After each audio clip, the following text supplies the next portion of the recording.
Good afternoon. Welcome, everybody. We're super excited to have you here today. This is a very important topic that we're going to focus on for this e-learning community.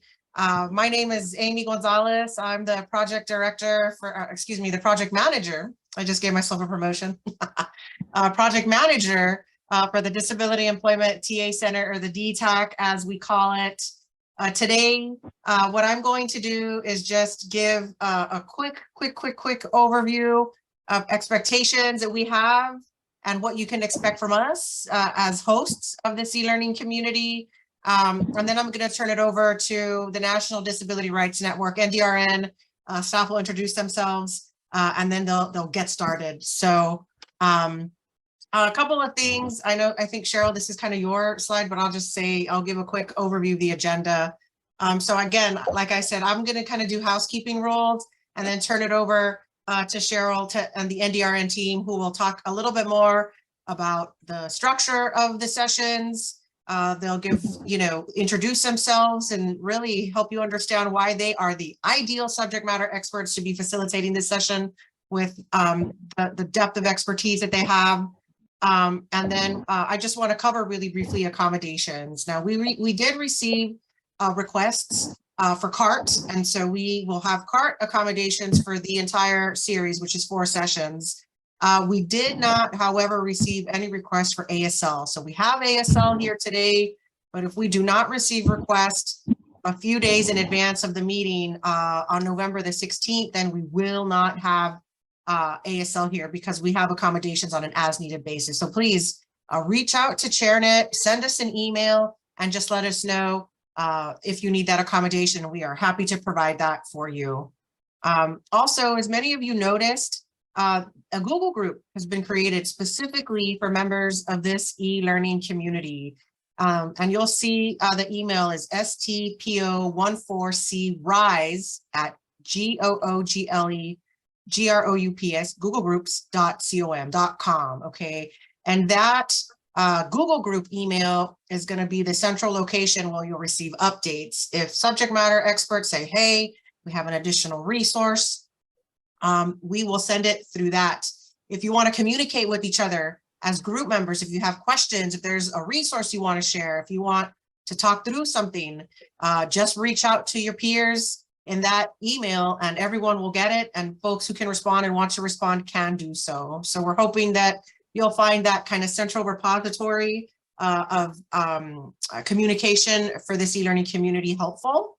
Chair, can we go to the next slide just so I can go over a little bit more of, yep, there we go, thank you, of the ground rules. So as participants of this e-learning community, we want you to know that we hire the best of the best. When we started the DETAC in 2020, we really considered or called it a treasure chest of SMEs that we have, who have deep experience and years of expertise in the field. And so today, your subject matter experts, who you'll get to know more about later in this meeting, are from the National Disability Rights Network. And so they are deeply, extremely knowledgeable about 14C. And so you're in for a real treat, folks. This environment, this group that we have, it's a peer community, right? We have folks from different grantee organizations, and we want to welcome folks to be comfortable in having rich discussions. We want to welcome people to not be afraid in asking questions, right? And we want to welcome people to have just peer discussions, right, with one another. We all are supporting each other. And I think that we all have, that main goal to help people with disabilities advance in community and competitive integrated employment. So please don't be afraid to talk through, to share, resources, to ask questions, because this is what the e-learning community is for. And then we understand, and thank you, folks, you submitted an application, right? You had to apply to be here. We had a ton of applicants, by far one of the most applied for e-learning communities that we've had. And so, we want to help you maybe figure out a challenge that you're not sure how to work through, a goal that you and some of your stakeholders have to really push out of that 14C model in your state. So think about that. You're going to come here and learn, and how are you going to bring this back to your neck of the woods and implement and apply this knowledge, right, and help people with disabilities advance in employment. As facilitators of this session, we expect at least one person from your organization to be here at this meeting, right? We understand that there's competing priorities. We understand that everybody is so busy nowadays, but at least one member could be that, pipeline to report back. Meetings will be recorded, and Chairnet, DETAC project coordinator, will be sending the meeting recordings through that Google group email. Okay, so keep your eyes peeled. That's how you will get the meeting recordings. And if for some reason your colleagues can't attend, you can share that link, or if they're on the email, right, they'll get that link too. If there are homework assignments or maybe a question for you to think through, maybe something, and get ready to talk about it during the next session, please, think about the assignment. I don't think there's anything really labor intensive. We understand, again, this is kind of an add-on to the wonderful work you're doing. So it isn't going to be anything overwhelming or overbearing in terms of homework. And then just, again, be ready to be active in this presentation and in these discussions. So that's really all I have. It's a pleasure to be here and to be in this e-learning community. And we're really looking forward to learning more and learning strategies of how to elevate competitive integrated employment for people with disabilities. So with that, I will turn it over to NDRN, the National Disability Rights Network team, so they can get started. So thanks for being here, folks. Go for it, NDRN. All right. Thank you very much, Amy. Good afternoon, everyone. My name is Cheryl Bates Harris, and I work for the National Disability Rights Network. And before I start, I'm sure most of you are probably aware of who we are and what we are, but I do want to explain what NDRN actually is. We are the membership organization of the protection and advocacy agencies in the 57 states and territories. And a protection and advocacy agency is federally funded to provide legal-based advocacy for people with disabilities, basically so they are free from abuse, neglect, and discrimination based on disability. So we don't actually provide any direct services at the Washington, D.C. office, but we provide training, technical assistance, and do a lot of legislative and policy work. We provide training and technical assistance to our members, and we do a lot of policy work on the national level. I am joined today by Dan Stewart, who I would like him to introduce himself, and also Stephanie Flint. So Dan, if you'd like to introduce yourself, and then Stephanie will keep going. Yeah, thanks, Cheryl. My name is Dan Stewart. I'm a managing attorney here at the National Disability Rights Network, and thanks to Cheryl for the overview of what NDRN does and who we are. One other thing that we do is to provide and issue reports. Cheryl was involved in a very significant report we did on this issue, and we'll get into that a little bit later on. But we do connect with other organizations with a disability focus, the civil rights focus, and we keep track of what's going on at the national, federal, and territory level to make sure that we're providing good assistance to the protection and advocacy organizations, who in turn take direct cases. And we've seen over time that there are more cases going into the different state protection and advocacy organizations, as well as the territories, relating to segregated, non-competitive employment. And we know from first or second hand about the potential that our clients have to get into competitive integrated employment. So that's really what's driving our work. We also want to say thank you to DETAC. DETAC has been involved in at the forefront of many of these efforts, especially with competitive integrated employment, and we really appreciate that invitation and our ongoing collaboration. With that, I'll turn it over to Stephanie, she can introduce herself. Yeah, thanks, Dan. And thank you both, Cheryl and Dan, for the background on NDRN. I'm Stephanie Flint, and I am a public policy analyst here at NDRN. So I do the federal policy level stuff that Cheryl was referring to. My pronouns are she, her, hers, and it's great to be here with you all today to talk about such a crucial and important issue. Hey, thank you both. So I'm going to start the presentation, and the first slide, you will see a picture of a big, well, can we go back just for 1 second? I'm sorry. This picture is of a bunkhouse, what was called the bunkhouse in Atalissa, Iowa, that housed a number of men with developmental disabilities that were moved from Denton, Texas to Atalissa, Iowa to work at Henry's Turkey Farm. And so the reason that I think this is important is because this was really the first and foremost opportunity for disability advocates across the country to really talk about segregated employment and subminimum wage. And this was kind of policy by scandal, as our old executive director used to say. It was a pretty horrific situation, but it raised enough concern on a national level that we were finally able to talk about the full employment of people with disabilities. Because up until that time, I used to hear things like, we should only be worried about those people who can work, rather than making an assumption that all people with disabilities have skills and talents and are able to work. So if you have not read the report, and this was from the cover of our first report that was issued in January of 2011, that report can be found on the NDRN website, and we can also put a link in the chat box. But we basically issued a national report for the first time that really brought to light the issues of segregation. And the report was entitled "The Failure of the DD System to Find Meaning or to Provide Meaningful Employment." And it was a call to action. And so since then, action has really happened. And that's what we're going to talk about. So if we can go to the next slide, please. Okay, what we're really, today's objectives are really for people to fully understand the history of employment of people with disabilities, as well as some of the attitudes that are changing, and to recognize that change is absolutely possible.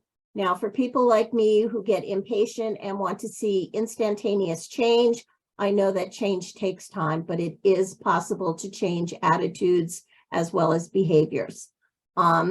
And we hope to be able to, by the end of all of this, help you plan some action steps to help change attitudes and outcomes, because experience has taught me over a number of years, and I've been doing employment work for people with disabilities now for 30 some years. And I can honestly tell you from my perspective, the biggest barrier to employment of people with disabilities is lack of expectations. So that's one of the things that we'll talk about. And we would also hopefully like to, by the end of this, end some of the discriminatory practices that limit the economic participation of people with disabilities in society. So if you have additional goals or objectives you'd like us to keep in mind, please feel free to email them to the group. Next slide, please. Okay, so this is kind of a slide to provoke some thought. I've entitled it "The Employment of People with Significant Disabilities," because although we want all people with disabilities to be employed, we especially want people with significant disabilities to be employed, to be able to participate in the economic society, and to be given the opportunity to seek employment. So it's individuals with significant disabilities that we are particularly concerned about. And we find that they often end up in sheltered workshops, which are segregated employment settings where they only interact with other people with disabilities, and usually doing work that is not necessarily challenging or suited to their skills and abilities. And so we would really like to see the end of these segregated settings, as well as the special wages. Just because a person has a disability does not mean that he cannot make a significant contribution to a business's bottom line. And but historically what has happened is the assumption is that the disability implies an inability to do something, and therefore individuals are looked at and paid less than the prevailing wages simply because the person has a disability. So our real goal is to have real jobs for people with disabilities with real wages in competitive integrated employment. And the emphasis now is really on the competitive integrated employment. Although the verbiage has been around for a long time, we're going to talk about the fact that it is now codified into law. Next slide, please. Okay, so we are a nation of laws and a nation that is kind of the laws are set forth. And when we look at legislation, it always has a policy, a purpose, and a goal. And so when we look at the existing legislation, like the ADA, like the Rehabilitation Act, etc., it's very clear that the goals of our nation are to make sure that to assure equality of opportunity, full participation, independent living, and economic self-sufficiency for individuals with disability. And you will find that language in the preamble, both to the Rehabilitation Act as well as to the ADA, where the language was mirrored many years later. We also know that meaningful employment is an essential piece in establishing and maintaining dignity, as well as allowing access to the same opportunities afforded to all members of society. And the reason that I say this is because people with disabilities are among the poorest people in the nation. It is well documented that people with disabilities are twice as likely to live in poverty as people without disabilities. And particularly when we look at individuals who are receiving supplemental security income, or SSI, and even Social Security disability insurance, or SSDI. These people are among the poorest in the country. And living in poverty is not the American dream for anyone. So we know also that work is your only route out of poverty. So that connection is really important to understand that it's not just disability, and that if we continue to protect people's benefits, then we are going to doom them to a life of poverty. And so employment is the route out. Next slide, please. Okay. Again, as I mentioned, we are a nation of laws. And so I want to talk about some of the particular legislation that comes into play when we're talking about employment of people with disabilities. And anytime we're talking about employment, we can't ignore or forget that we have the governing labor law is the Fair Labor Standards Act of 1938. So the Fair Labor Standard Act governs 4 major areas of the employer-employee relationship. First of all, we know that it sets the federal minimum wage. And I believe the federal minimum wage is still currently $7.25 an hour. It also sets the standard for when overtime compensation must be paid. And I'm sure you're all familiar with that. It also restricts child labor. Prior to the Fair Labor Standard Act, it was not uncommon to have young children as young as 10, 11, or 12 years old working in factories alongside other individuals. And also the Fair Labor Standard Act establishes requirements for equal pay for equal work between the sexes. Now, I'm not going to touch that other than to just simply say it does exist in law. So we'll go on to the next slide. Okay, so the Fair Labor Standard Act covers those four things, but there was an exception that was built in, and the Fair Labor Standard Act exception and Section 14C is what we're going to talk about for a couple of minutes. The Fair Labor Standard Act states that there is a special minimum wage for individuals with disabilities. And what this means is that it allows employers with a Section 14C certificate, and Section 14C is just the section of law where it is found, that an employer can get a Section 14C certificate from the Department of Labor to pay less than the prevailing wage for a job to individuals with disabilities, even if the wage would fall below the federal minimum wage.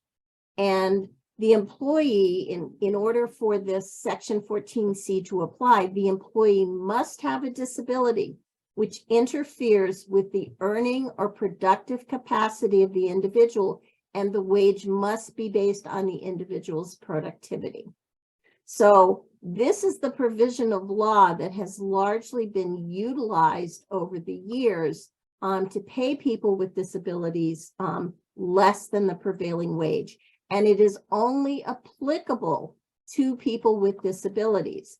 And again, without going into a lot of background or history, historically, the thinking and the attitude was, because they were a person with a disability, they were going to be less productive than another individual, and employers typically did not have to demonstrate that their disability what interfered with their ability to do a particular type of job. And we will talk a little bit later about challenges to that, because for the longest time, as long as you had a disability, it was accepted that you could be covered under a 14C.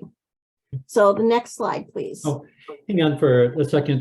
Cheryl, I was just wondering, we've got a lot of expertise in the room here.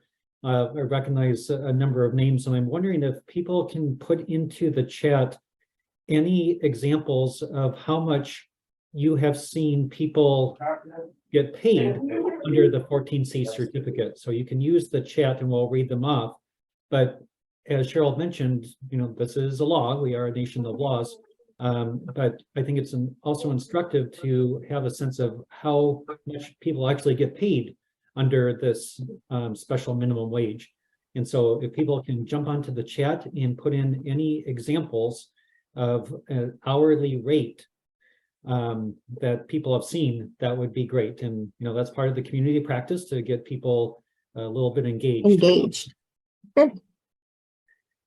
And then the Catherine Nielsen average is around 48 cents to $2.58 per hour, and that's Nevada. Thanks, Catherine. Does anyone else have any examples?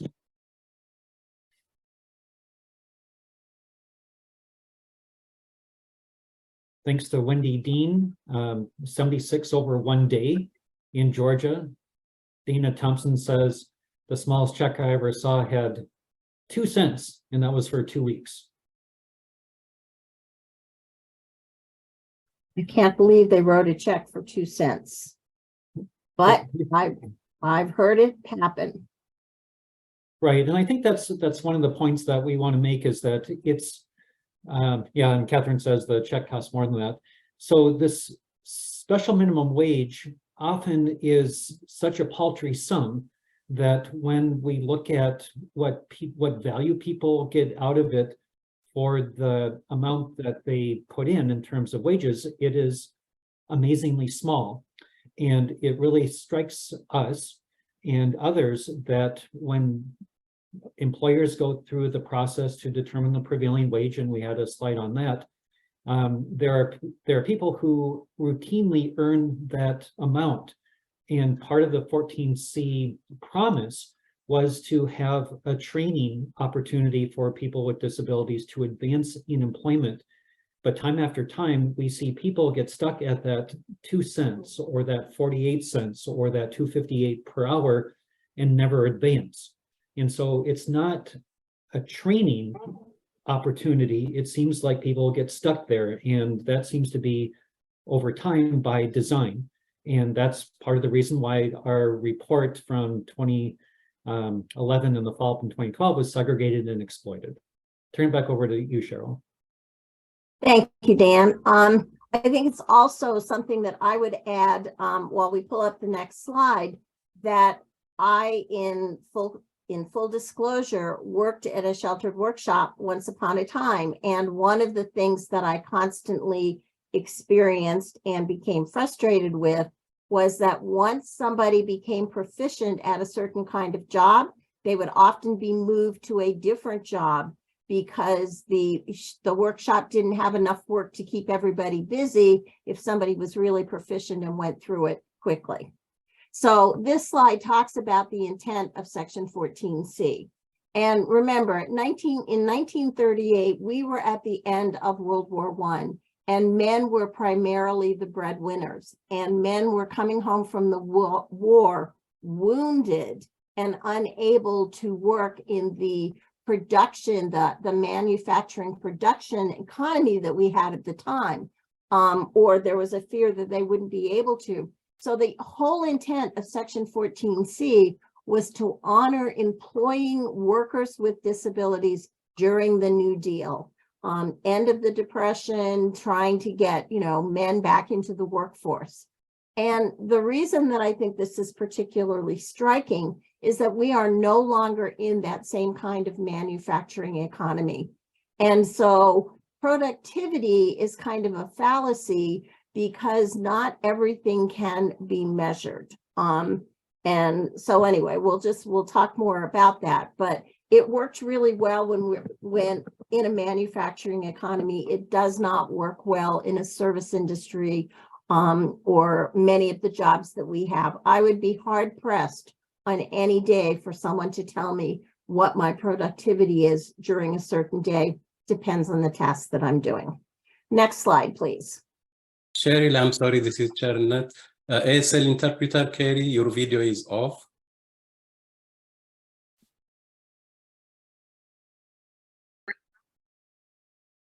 Okay. Hi.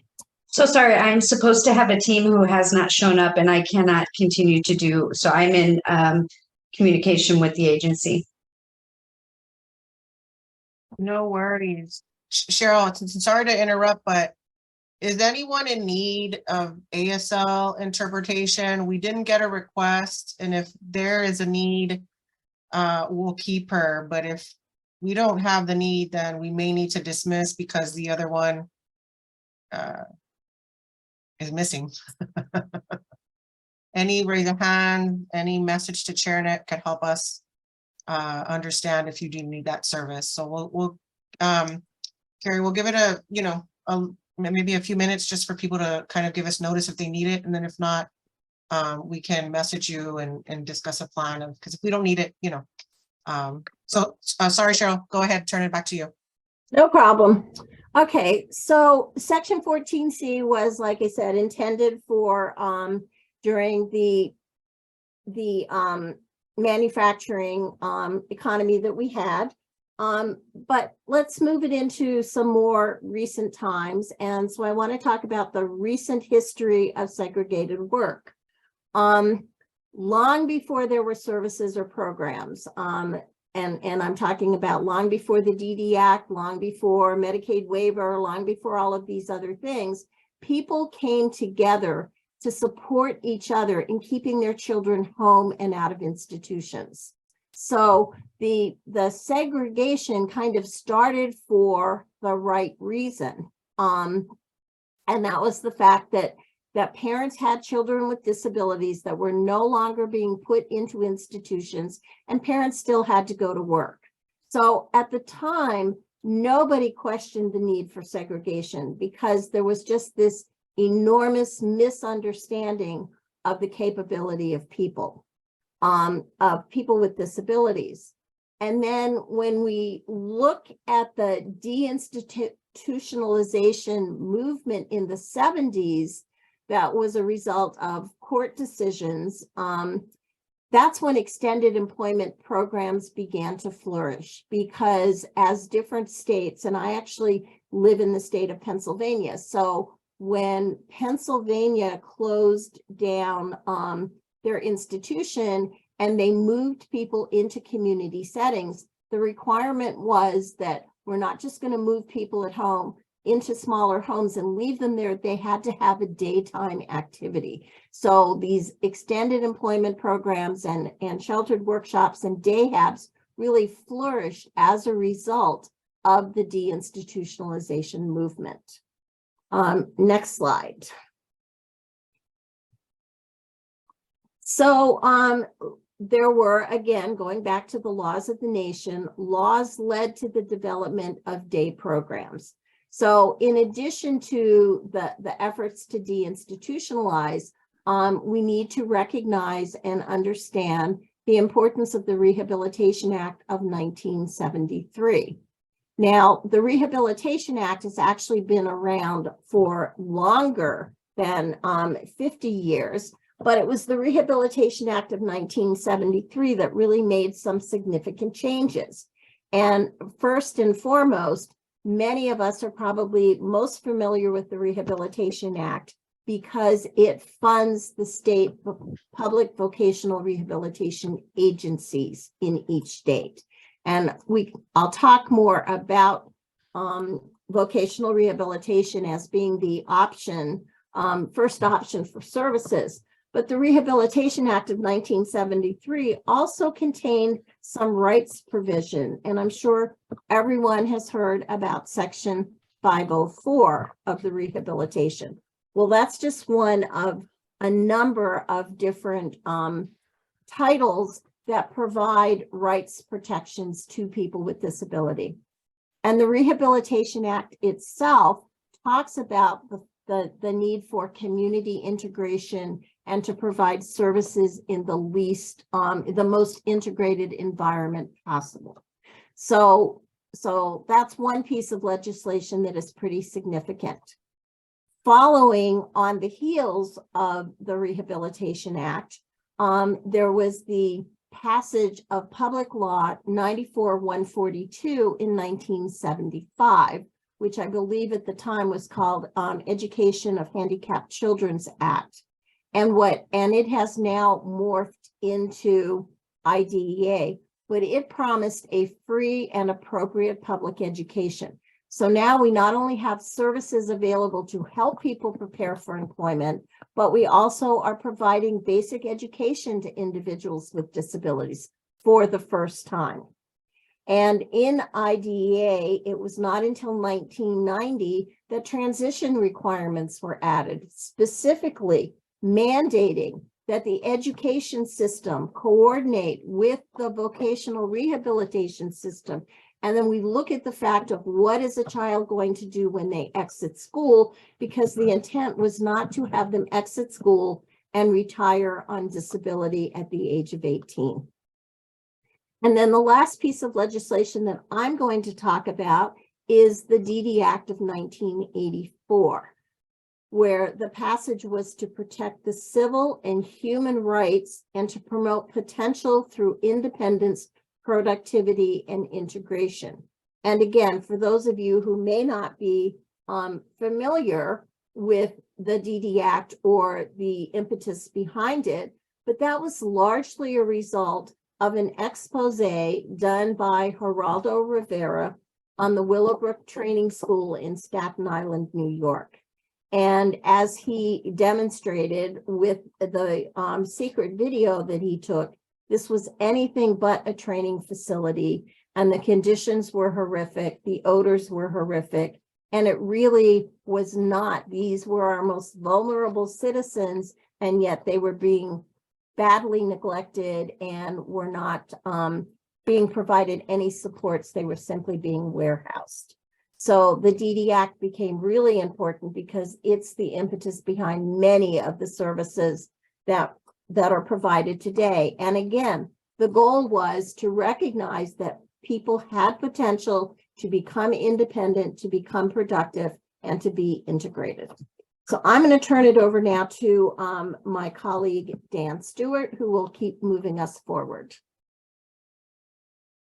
Yeah, thanks. And just a little bit more interactivity here, just for a couple minutes here. Cheryl went through a little bit of the history, and we're trying to make this real, and that's why we had the question about how much are people actually earning. And here's another way to ground ourselves. In 2001, the year 2001, there were about 5,600 14C certificate holders or employers. And Cheryl went through the, a little bit of the process, a little bit of the law. And of course, the U.S. Department of Labor keeps track of how many certificate holders.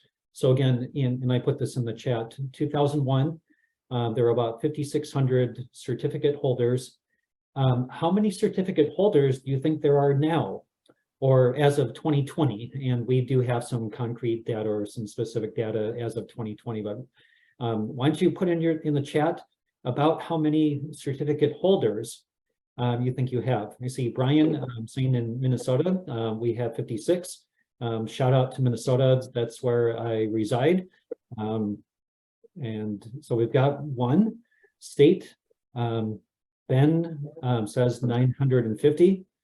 Arkansas has 27. I'm looking for a nationwide or nation and territory wide. So we've got a couple of states there. Arkansas is 27 with 4 pending. What do you think overall? I think Ben's estimate is overall. Catherine says 145. Justin's 1,700. Wendy Dean says 7 in Georgia. Those are pretty close. 1,400 says Callie. And so the answer in 2020 is about 1,500 certificate holders. And as we get into 2023, there are around 950 employers, as one of the chats said, but there's also a number of pending certificates, so we don't have the exact total. There's 950 or so active certificates and another 200 pending. So we might be around 1,100. And so then the next part of this, as you might expect, in 2021, I'll put this in the chat too, there were around 424,000 workers with disabilities under receiving a sub-minimum wage or a special minimum wage. What do people think where we're at now in terms of the number of workers? So again, 424,000 in 2001. And then what do people guess? Oh, Susan from LSU Health has a nice little chart that might be a little bit hard to see. 42,000 says Brian. Does that number include Ability One? That's a question from Jonathan. Dana says 60,000. I believe that this number does not include Ability One. Cheryl might know. But the number that the U.S. Department of Labor has indicated as of 2023 is around 40,000 plus the number of people who are covered by the pending certificates. So probably around that 60,000. So give a shout out to Dana. So there's might be around 55,000 to 60,000. And thanks to Ben's question about that list being accurate, that's where we get a lot of this data. And thanks to Amy for clarifying that list from DOL is about a quarter behind. Sue gives the link to the GAO report, so thanks to that. So again, the overall point that we're trying to make here is that, just 25 years ago, there were quite a few number of workers with disabilities and certificate holders, but just in that same 20 plus year period, we've seen a dramatic decrease in the number. of not only certificate holders, but the number of employees covered by and receiving wages under 14C. And I think that's critical to also point out that, as Cheryl mentioned in one of her slides, that this program was created around the New Deal. That's the 1930s and 1940s, with a whole different economy, whole different socio-cultural, economic needs. And now we're quite in a clearly different competitive employment community, especially with the development of computerized technology, different types of accommodations, different types of economies that were simply not there in the 1930s and 1940s. And we can see that the number in the market is really putting a downward pressure on the use of 14Cs from a certificate holder as well as an employee perspective. And I think a lot of these laws that are listed on this current slide led to those developments that are really pushing down the use of all these certificates. Okay, so let's go to the next slide to get a couple of more laws that show some more recent developments. Cheryl already mentioned the Americans with Disabilities Act in 1990, and that really clarified a lot of rights for people with disabilities, gets into all sorts of different areas, access, employment, community living, different ways of people with disabilities that can access what everyone else accesses.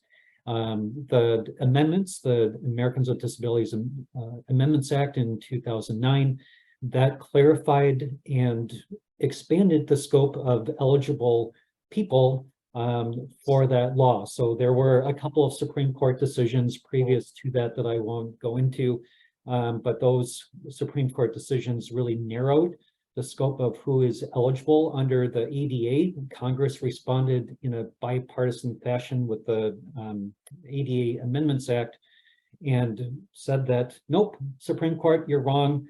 The definition for the ADA must be broad, and Congress said so in terms of that legislation. So these are hallmarks that reflect societal intent that rights with disabilities not only extend to the employment area, but also that these rights are broad. It covers a lot of people. When we look at the Olmstead decision in 1999, square in between those two legislative developments, we have the Olmstead versus LC case, and on the slide there it says the Supreme Court held that the unjustified institutional isolation of people with disabilities is a form of unlawful discrimination under the ADA. And I want to spend a little bit more time on this because this is such a hallmark case that it's important to just get a little bit more background. The two main plaintiffs were from Georgia, were named Lois Curtis and Elaine Wilson. They both had diagnoses, intellectual disabilities, mental health disabilities, and because of their disabilities, they were went in and out of the state's mental health hospitals. And it may have been 5 times, 10 times, or even a dozen times, but these are people that needed some type of support, and that support was lacking in the community. So they had, because of their disabilities, they had to go in and out of the hospital. And after each stay, they would go back home and they would have a period of success. But then once the supports, maybe the short-term supports that they had broke down or were no longer available, they would start to have issues again, and then they would go back into the hospital. And this pattern repeated, 5, 10 times for each of these women. And eventually, with some legal assistance, they asked the state of Georgia to figure out how to stop the bouncing back and forth by getting reasonable accommodations for support in the community. So they didn't have to go back and forth. The doctors who treated the two women agreed that they were capable of living in the community with supports. Miss Wilson and Miss Curtis had a desire to live in a community. They did not want to go back and forth, but they essentially got stuck in the hospital, and there was no medical reason for them to do it unless they were in the period of more stress that could have been addressed and solved and prevented by reasonable community-based supports. And so what this means to us is that really the state was segregating Elaine and Lois and many other people like them because they didn't have community-based supports. And one of the key things here is that these were reasonable community-based supports. It may have been some intermediate or low-level types of supports that were that key for both the women and others to remain in the community. And so that was part of the ADA, that these were reasonable accommodations to keep them in the community instead of having to go back into more costly and segregated hospital settings. And so out of that Olmsted case came some principles. One of them is that the treatment professionals have a determination that community supports are appropriate. So it's not just the person saying yes or no, but you have some hopefully objective and professional determinations on whether someone can be in the community. Another principle is whether or not the person objected to living in the community. And the third part is whether or not the provision of services would be a reasonable accommodation. So again, it's not asking for the world in the moon, it's looking for some reasonable accommodations that would ensure that people with disabilities could be served, treated just like anyone else in the community. So again, it's the treatment objective professionals, the person's desire, and the notion of reasonable accommodations. And what is another critical part, that case was huge, not only for Lois and Elaine and other people in that setting in Georgia and throughout the nation, but the US Department of Justice has taken those principles that I just went over and expanded them into multiple different areas. For example, into psychiatric hospitals, residential treatment facilities, juvenile justice facilities, in nursing homes, in adult care facilities, state resource centers, public schools, and subacute facilities. And so when we're looking at the overall concepts behind Olmsted, we think about integration, we think about reasonable accommodations for community care as an alternative and as a prerogative to keep people out of segregated settings. And so over time, case law, as well as the US Department of Justice, has expanded the very narrow concept of getting people out of mental health hospitals to all these different areas. So if you hear someone talk about Olmsted, think about integration, think about reasonable accommodations to ensure community-based settings as an alternative to segregation. The second bullet, or the third bullet point we have on the slide, is the Lane case in Oregon. And the reason why we pointed that out is that that was the first case on the federal level to apply the Olmsted concepts that I just described directly to the employment setting, and especially the segregated sheltered workshops. Sometimes we throw around the term segregated employment, sheltered workshops, but really what we're talking about are people with disabilities, most often are being paid through the sub-minimum wage, special minimum wage under 14C. But the notion is that these are segregated environments and they're being paid a much lower wage. The Lane case was filed in 2012. The Disability Rights Oregon, which is one of the protection and advocacy organizations, along with the Center for Public Representation, were the lawyers behind this effort. Many of the individuals in Lane were spending years and perhaps decades in these segregated settings. And as we found out a little bit earlier, some of those people were earning less than $1 per hour, and that's consistent with what we saw in the chat a little bit earlier today. And so, again, thinking about the integration mandate of the ADA, the Olmsted concepts that what we're talking about here, that has been now applied and ratified by the federal court in Oregon. And as a result, over 1,000 people moved away from segregated sheltered workshops and ensured that thousands of people with intellectual and developmental disabilities can in turn obtain the community-based services so that they can work in an integrated job. So it's really taking that push of the integrated concept and reasonable accommodation concept under Olmsted and applying it to the employment settings. The next point that we have there in the slide is the Rhode Island case, and this is a U.S. Department of Justice effort in Rhode Island.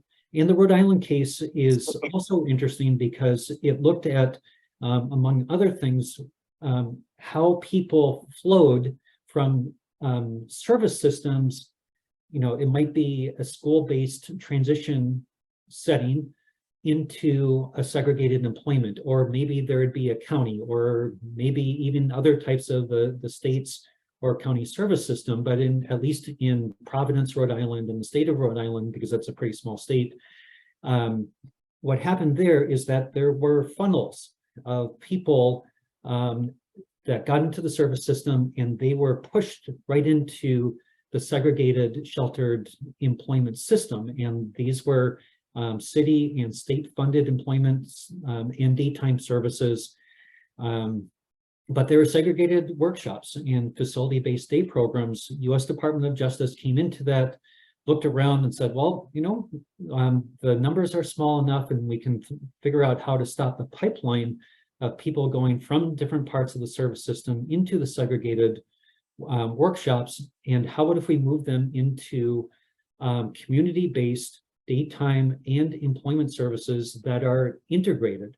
And so there's a way that the U.S. Department of Justice phased out the segregated work and phased in the integrated effort. So now, kind of stepping back, we have both the Lane case out of Oregon from coast to coast to Rhode Island, figuring out ways to make sure that people are not stuck in the segregated system, but also that they're not placed into and funneled that system.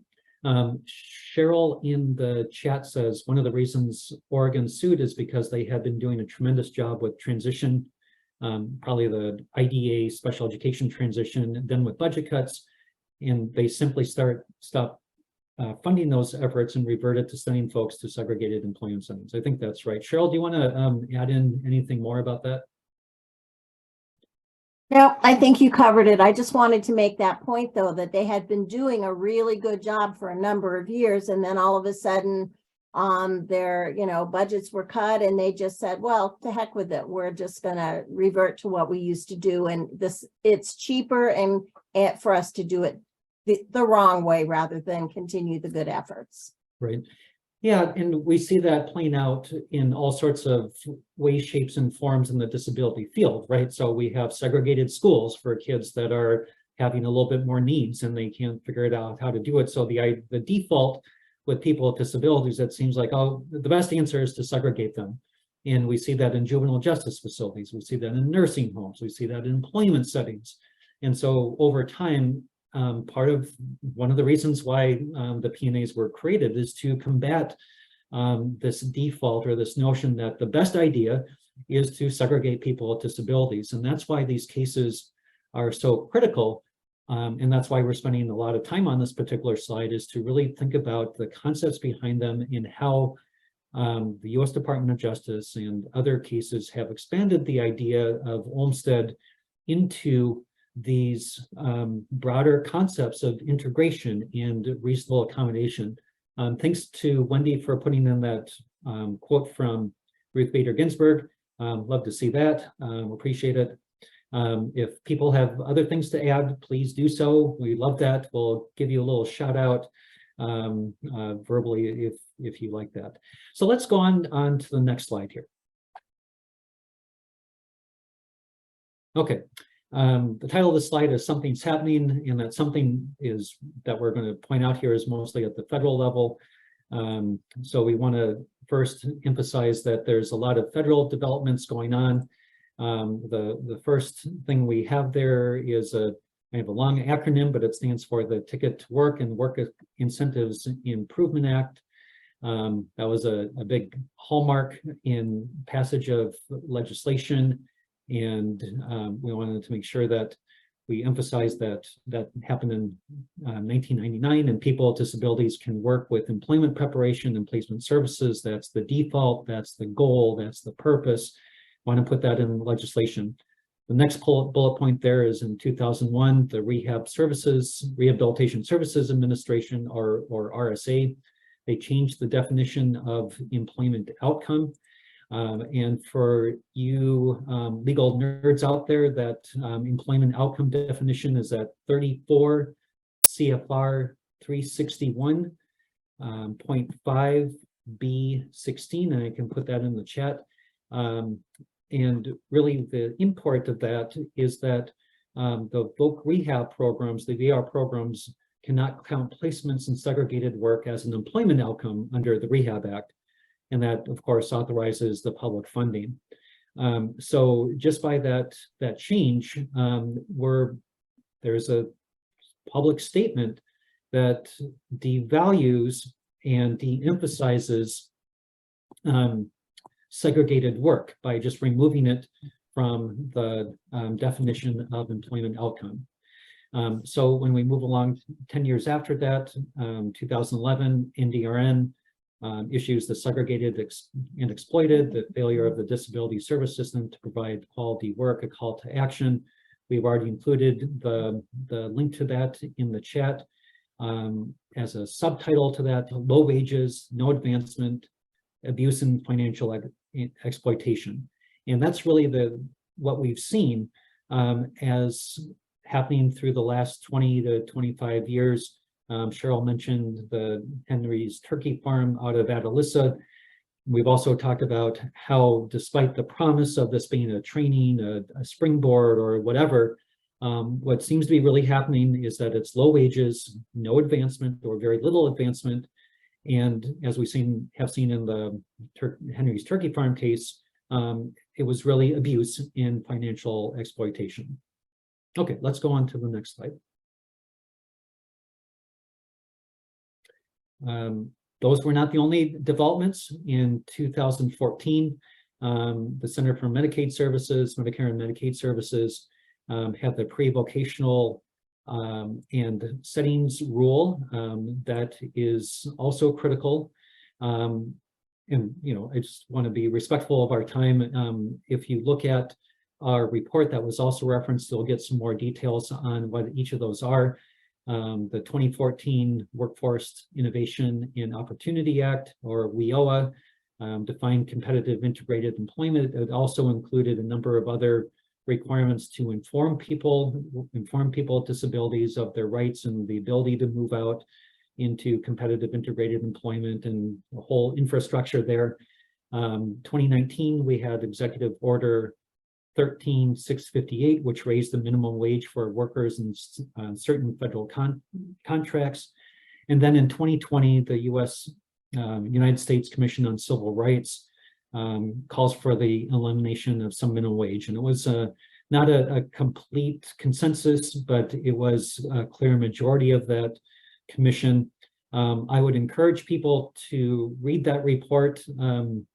It is a very long report. I'll just give you a heads up. It's over 300 pages, but this was a group that really looked into outside of, around, up and down and through every which way, and involved many, many different stakeholders on the issue of 14C, sub-minimum wages, competitive integrated employment, as well as what concerns people had with segregated sheltered workshops. And as you might imagine, in 300 pages, it was quite exhaustive. And it was a critical report because it included not only people who are proponents of ending some minimum wage, but also people who opposed it and articulated reasons why. So there was a significant amount of balance into that, but it remains one of those hallmarks in terms of what happens with sub-minimum wage. And if you want a good primer on that, please look at NDRN's reports, but also that US CCR report. All right.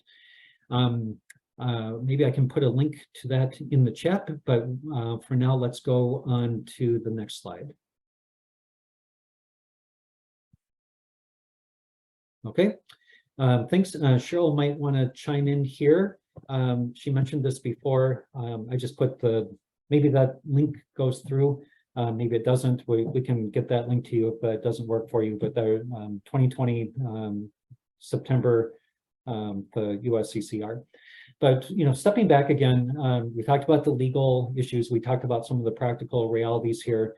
But stepping back, putting the legislation, the legal side apart, we're thinking about attitudes. And we see this time and time again, not only in the employment area, but also in other parts of life. There is a continuing stigma, continuing misinformed or not completely informed attitudes and about what people with disabilities can accomplish and what they need and what they don't. And we want to put that, turn that around and have people first. And let's hear from people with disabilities about what they want and what should be done. And so instead of just having an us versus them thing, let's consider what people with disabilities are asking for and what they can do, and to really get into figuring out ways that reasonable accommodations can be provided to meet treatment needs, to meet employment needs, to meet educational needs. And once we stop worrying about and fixating on attitudes, let's figure out ways to get people into competitive employment settings, but also more generally into community-based settings. And once we're starting to think about abilities and ways for people to be a part of society, to contribute to society, then we are starting to see the notions of segregation start to fall apart, as well as the need and reason for sub-minimum wages. But we know that these things are out there. There are these huge barriers. But when we look at the literature, we look at the USCCR report, as well as the declining number of certificate holders, as well as people being served, being employed under the 14C, we start to see these things falling away. All right, let's go to the next slide. Thanks, Trina.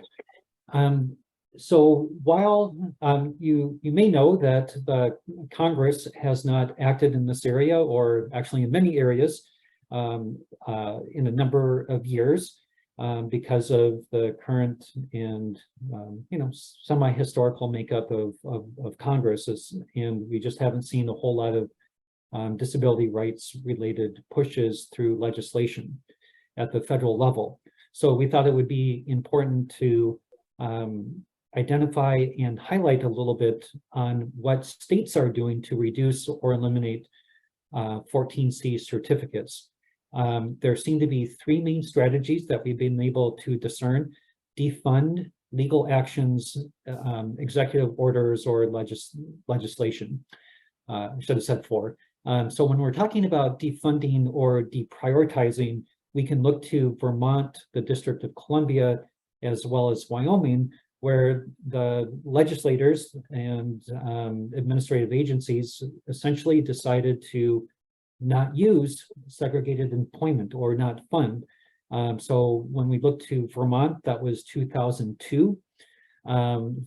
District of Columbia and Wyoming were later than that, but Vermont was the vanguard of this approach. They didn't need to look at legislation. They didn't need to go to court. They just made a policy decision to defund and deprioritize the use of segregated settings. And so I'm not sure if anyone is on this call is from or is aware of Vermont, District of Columbia, or Wyoming's efforts. But if you want to come off camera or raise your hand or put in your chat, it would be great for folks to know if you're from one of those three, so we might be able to use the community to find out what has happened in those localities to see how they have figured out how to move away from segregated sub-minimum wage work. So if you have a moment, please put your name in the chat and say where you're from. That would be great. When we're talking, and I'll go on to the next point here, and that's legal actions. And what we're really talking about there are either lawsuits like the Lane case or the U.S. Department of Justice effort in Rhode Island. So those are legal actions either by private plaintiffs or by the U.S. Department of Justice.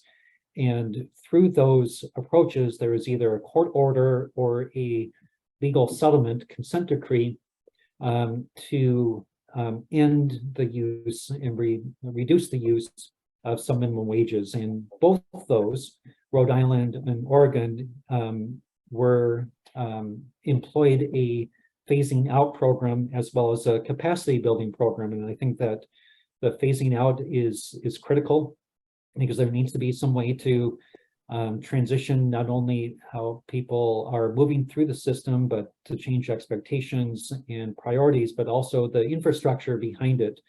And so there are plenty of buildings, there are plenty of staff, there are plenty of policies that needed to be worked around, and that can be addressed through a phase out program. In Illinois, there was an executive order. So not defunding, not legal actions, but by use of governor executive order for state use contracts, and subcontractors must pay workers at a state or a local minimum wage. So in essence, those state contracts and subcontractors could not use the 14C certificates. Catherine, thanks for that. In Nevada, they're currently in the phase out period. We just passed legislation, so thanks for that. And let's go to the next slide. Okay, and so in 2015 to 2016, we had New Hampshire and Maryland. And if you see your state listed on this slide, please do as Catherine did and to indicate what state you're from and where you are in, for example, in the phase out period, things like that. So, you can see that there are a few waves here. So 2015, 2016, New Hampshire and Maryland, 2018 to 2019, that's Alaska and Texas, 2020, Maine, Washington State and Oregon, 2021, Hawaii, Colorado, California, Delaware, Minnesota. The Minnesota has an asterisk there because there was a bill that required a task force to meet, a legislatively created task force, and the idea was to figure out how to phase out. I understand that the phase out period was essentially rejected in Minnesota, so that's why it's got that unhappy little asterisk there. When we're thinking about 2022 to 2023, Tennessee, South Carolina, and Virginia. I recall seeing someone post something from Minnesota, so if you want to post a most recent update, that would be great. But again, if you're from one of those states on the slides, please jump in and say, like Catherine did, what's happening in your state in particular. That would be great. And again, this is part of the community practice that we want to develop different strategies, different experiences from the different states. And we've identified these as ones that have taken those actions to reduce or eliminate. A couple other points about that, that legislation is, that legislative action is that many of these legislation have phase out approaches as well as data and record keeping, because it really seems to be important that we keep track of what's happening to actual people.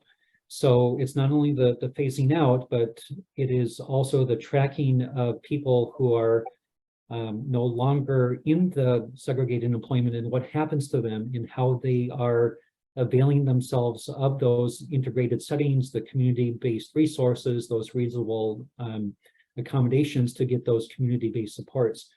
So again, we know that there is a risk of people not going into supported places. And we don't want that. We want people to be safe. We want people to be happy. We want people to live and work in the community. So of course, it's critical to track what happens to people. I think what we've learned from the experiences in Vermont and the District of Columbia, as well as others, that you can have viable and practical ways for people to phase out of segregated employment and to have those current segregated employers capacity build to support people with disabilities as they exit out of those segregated settings and get into competitive integrated employment. I'll just pause to look at the chat here first. So Brian says in 2023, there was a phase out of 2028 wrapped up in the omnibus bill, but that provision was cut at the last minute. Don says Minnesota did not pass a sunset of 14C, but it did invest in build out of infrastructure to support transformation efforts by service providers statewide. So that's great. Brian also adds self-advocates, family members, and others will be back at the Minnesota Capitol for the 24th session to continue the work to phase out 14C in our state. So thanks, Brian, and thanks, Don. Those are good updates, and I think that's a good way to build on the community of practice here. So again, you know, these different states have different types of approaches, but some of the main components are that phase out, the capacity build, the tracking of people with disabilities. So we're making sure that we're not losing them to the basement and we're not losing them to inappropriate settings. But we are living up to the promise to provide those reasonable accommodations for integrated settings. Catherine says the assemblywoman, I think this is Nevada, that sponsored the bill is the CFO for Opportunity Village. So that's an interesting point. All right. Cheryl, do you want to add anything into the state legislation? No, I think you basically talked about it. I think the concern that we have as advocates is that you can't, and you made the point, you can't just end sub-minimum wage without looking at and making sure that these people are offered alternatives and services and not just sent home to play video games or watch TV. Right. Yeah, thanks, Cheryl. And I think, you know, one other thing that we've seen in the public policy debates is that, you know, it's a kind of an either or proposition. And, you know, either you're going to be in the parents' basement or you're going to be in the segregated placement or you're going to be somewhere else. And we've also seen a similar dynamic that, you know, if we're talking about people with disabilities, a lot of people tend to go to the people with the most significant or the most severe disabilities that maybe need the most amount of support. But of course, there are lots of different kinds of people with disabilities with lots of different types of disabilities and severity or extent of their disability. And I think that unless we're looking at a person-by-person approach, we lose opportunities to get people into competitive integrated employment. And if we're thinking about some of the most advanced strategies and purposes that are all listed in the report that Amy posted before, it's really the attention to the individual care, the individual development of needs and programming and services and the reasonable accommodations to support competitive integrated employment. And so I think it's critical when we're talking about these, you know, the legislation or the lawsuits or the executive orders or the funding, that we don't forget that we're talking about individual people looking for individual jobs, and those require individual determinations on what's needed. And so that's why there's so much great work that's being done at the local levels to work one-on-one with individuals to figure out how to get that person into competitive integrated employment. And let me just go back to the Olmstead decision again, because Olmstead, what happened was that the system was not designed to set up for individual supports for people to live in community with reasonable accommodations for treatment. So what happened was that people got stuck in the state hospitals. That's the same thing that has happened with shelter workshops and segregated employment. If we can't figure out how to work with the individuals, the answer seems to be, let's put them in one place. And we just see that over and over again. And that's why I think this community practice is so critical, to think about the infrastructure policy, the capacity of different support systems, the reasonable accommodations, as well as the attention to individual services, individual needs, and figuring out how to work with individuals to get to competitive integrated employment. Okay. All right, so let's go to the next slide.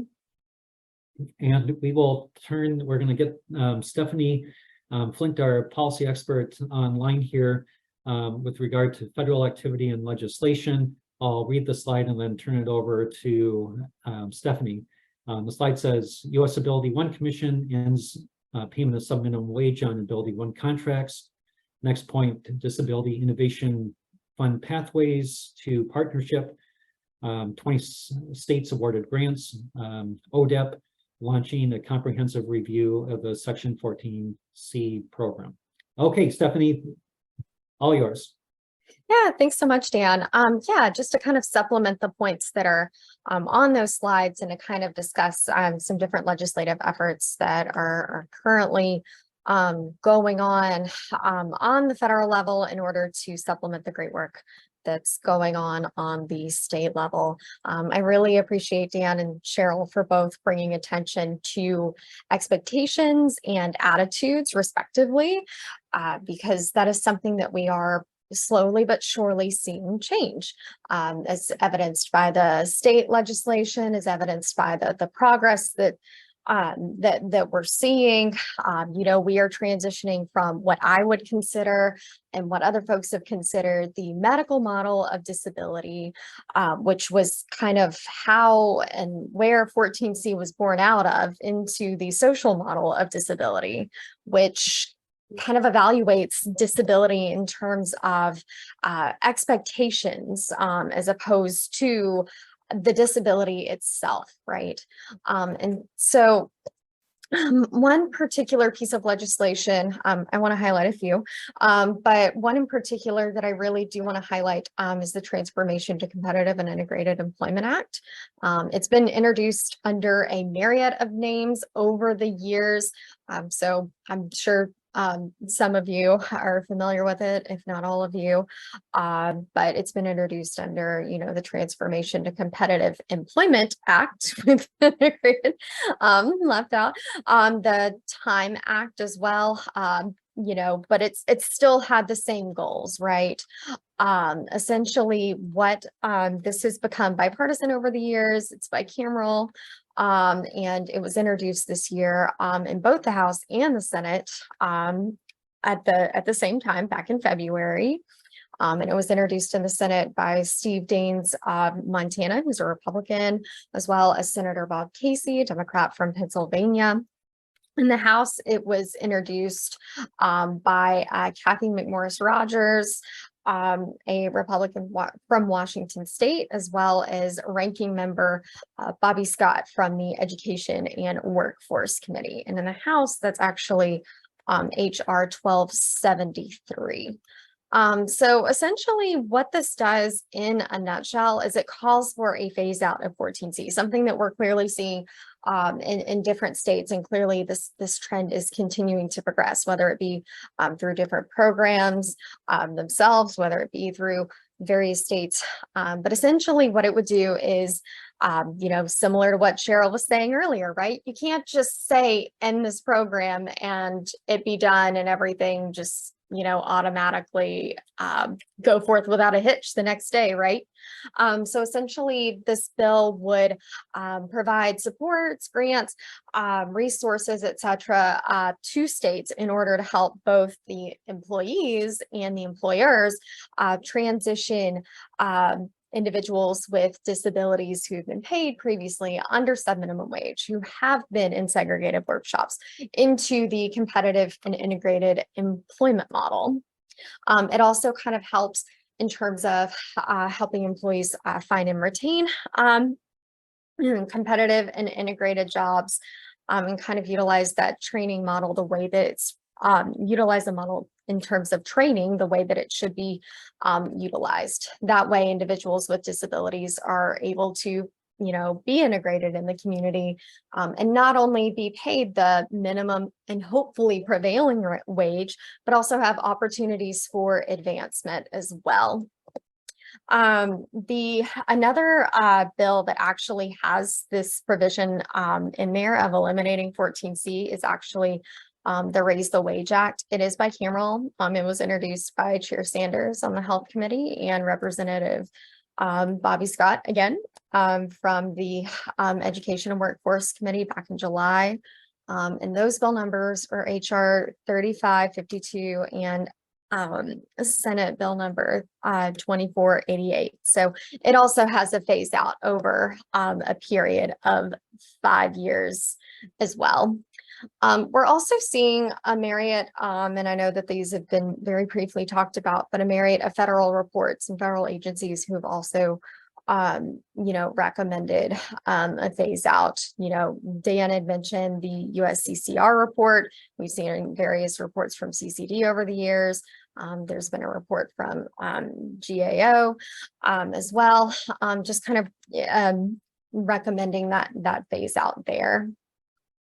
And a couple of other pieces of legislation that, aren't necessarily related to 14C, but they're kind of correlated, that we've kind of seen.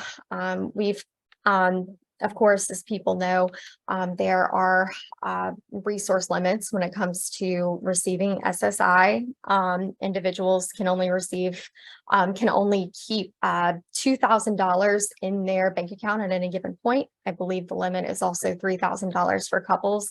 And so there have been various bills and proposals from the disability community in order to combat this. That way, that's not an argument that's made by folks who may be pro 14C. That's one of the arguments that's been made over the years in order to keep individuals' wages lower. So a couple of those bills are the SSI Penalty Elimination Act, the SSI Restoration Act, and the SSI 2100 as well. So just a few kind of backgrounds. Clearly, of course, we still have a long way to go. But, I feel like on the federal level, while unfortunately the congressional climate, as Dan pointed out, isn't necessarily in a position where these are going to move in this session and in this Congress. I think that it really does send a good message in terms of the states and various folks that this is something that will continue to hopefully change. And of course, hopefully, given the support that it's continued to garner over the years, will soon be passed, and the elimination or the phase out will, hopefully become a reality. So that being said, I yield my time. I'm not sure, Cheryl or Dan, which one of you is going next after me. Sherman, if you could bring up the next slide. Thank you, Stephanie. This is Cheryl. I want to thank Stephanie for bringing up the SSI and the asset limit, because it reminds me that one of the continual arguments that I hear all the time is that if children go back to work, if sons and daughters of parents with disabilities go back to work, that they're going to lose their benefits and they're going to lose the critical supports that come with those benefits. And because my job is really to encourage people to choose work, to try work, because it is the only route out of poverty. And everybody knows that when you have money, you can buy stuff. And when you have money, you can do stuff. And you can make choices about what you're going to have for dinner versus buying the cheapest food that's around. And you can decide to go to the movie theater or go to the theater. And the benefits issue, we hear it all the time. And the Ticket to Work and Work Incentive Improvement Act made some very significant changes to the work incentives and the work rules within the Social Security program. Are they perfect? Absolutely not. But but work incentives do work. And I think there's too many people that don't understand the work incentives and don't understand how they can be used to transition people off of benefits and to full employment. So thank you very much, Stephanie, for bringing that up. Dan, Stephanie, why don't you both open up your cameras? And I think at this point, we're kind of open for, we have a few minutes for discussion. I just wanted to make one more or a couple of points about attitudes. And like I said, I've been doing this for a long, long time. There are many people that still believe that day hab programs and segregated settings are safer than subjecting individuals to the real world. And I think that's an unfortunate myth. And there's always this fear of failure. What happens if they try something and they fail? Well, I think we can all agree that we've probably all tried something in our life and we failed and we haven't died because of it. We have learned, we've gotten ourselves up, and we do it a different way. So I think giving people the dignity of risk is really important. And I also think that, and my last point that I want to make is that segregated settings do not offer individuals an opportunity to shine, so to speak, to excel at the work they do, because they're basically constricted to do the work that's available. Very rarely, in fact, never have I seen assistive technology provided to individuals in segregated settings, nor is there a concept of reasonable accommodation.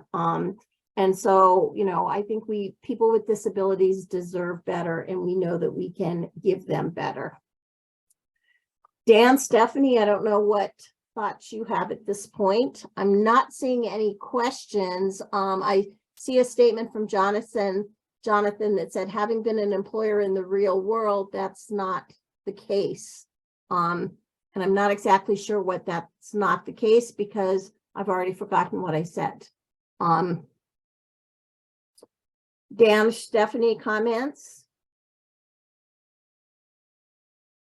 The only comment that I have is just that I'm very excited and appreciative about being part of this community, because, you know, in the sense that we have been involved in this for many years, and we've gone through the different arguments. The USCCR is one example of like really getting into all the details and coming up, but we have practical options at different state levels, regardless of what the federal government does, right? And, you know, the federal government may not be able to do anything now, but there are opportunities at the state level. And we know that we have plenty of people from different states that can show different ways that we have advanced competitive integrated employment.